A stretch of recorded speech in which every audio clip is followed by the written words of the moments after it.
अच्छा, ये आज की वीडियो में मैं आपको ऑफलोडिंग नहीं समझा रहा, बल्कि मैं आपको वो बात बताने जा रहा हूँ जो अक्सर ट्रैवलर्स को नहीं पता होती कि एक इमिग्रेशन ऑफिसर का आपको ऑफलोड करने का डिसीजन बनता कैसे है। क्योंकि नॉर्मली लोग ये समझते हैं कि ऑफलोडिंग तब होती है जब बंदा गलत हो, लेकिन असल बात यह है कि इमिग्रेशन ऑफिसर का क्राइटेरिया सिर्फ बंदा नहीं होता। ऑफिसर का एक जो डिसीजन होता है, ये ऑफिसर का सिस्टम, वेरिफिकेशन पैटर्न और इंटरनेशनल प्रेशर, ये सब चीजें कंबाइन करके उसका डिसीजन बनता है आपको ऑफलोड करने का। अब मैं आपको वो चीज बताने लगा हूं जो नॉर्मली पब्लिक को नहीं बताई जाती, लेकिन इससे पहले आप मेरा यूट्यूब चैनल सब्सक्राइब कर लीजिए, और अगर आप इस वीडियो को टिकटॉक पर देख रहे हैं तो मुकम्मल वीडियो देखने के लिए मेरा यूट्यूब चैनल विजिट कीजिए। इमिग्रेशन ऑफिसर से एक बंदे को ऑफलोड करने से पहले 3 चीजें वेरीफाई करते हैं। 3 चीजों में से एक भी मिसमैच हो जाए तो वो आपको ऑफलोड कर दे।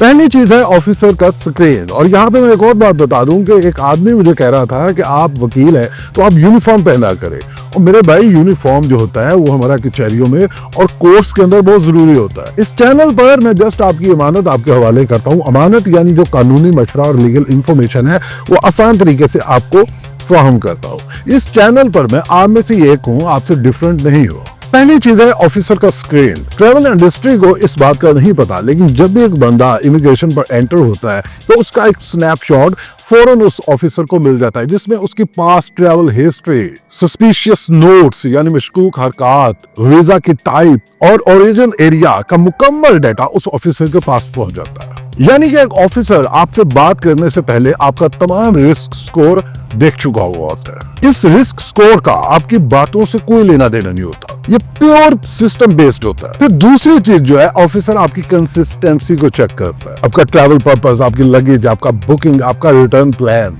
ये सब कुछ मैच होना चाहिए। मतलब एक बंदा कहता है कि मैं विजिट पे जा रहा हूँ, मैं टूरिज्म पर जा रहा हूँ, लेकिन उसका जो लगेज है, उसका सामान जो है वो एक फैक्ट्री वर्कर जैसा है। या एक बंदा कहे कि मैं जॉब वीजा पर जा रहा हूँ और जहां पे उसकी जॉब है वो सिटी गलत बता दे, तो ऑफिसर का फौरन रेड फ्लैग खड़ा हो जाता है कि ये बंदा जो है ये मशकूक है। अब ये सारी की सारी जो मिस्टेक्स है ये एजेंट की वजह से होती है, आपके वीजा एजेंट की वजह से, लेकिन ब्लेम सारा जो है वो गवर्नमेंट पे और ऑफिसर्स पर आ जाता है। तीसरी बहुत इंपॉर्टेंट चीज है कि एक इमिग्रेशन ऑफिसर पैटर्न रिकग्निशन से अपना डिसीजन बनाता है, और ये बात पब्लिक को बिल्कुल नहीं पता। मतलब एक ही रीजन से एक ही टाइप का फेक वीजा और एक ही फेक बुकिंग और एक ही टाइप का फेक स्पॉन्सर लेटर बार बार आए तो सिस्टम उन सबको हाई रिस्क में डाल देता है। अब मुमकिन है कि एक बंदा उनमें मासूम हो, लेकिन ये जो पैटर्न है ये बड़ा जालिम है, ये किसी को मासूम नहीं समझता। इसीलिए मोहसिन नकवी साहब के इस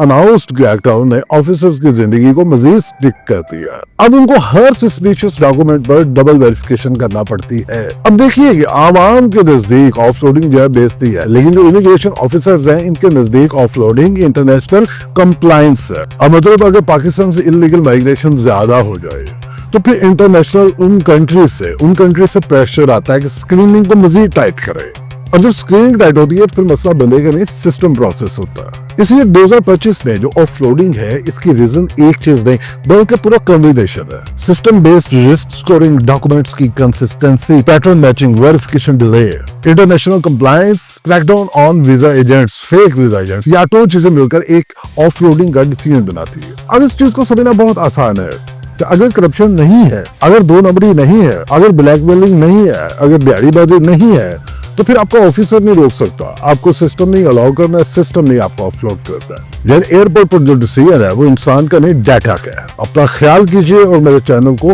लाजमी सब्सक्राइब कीजिए।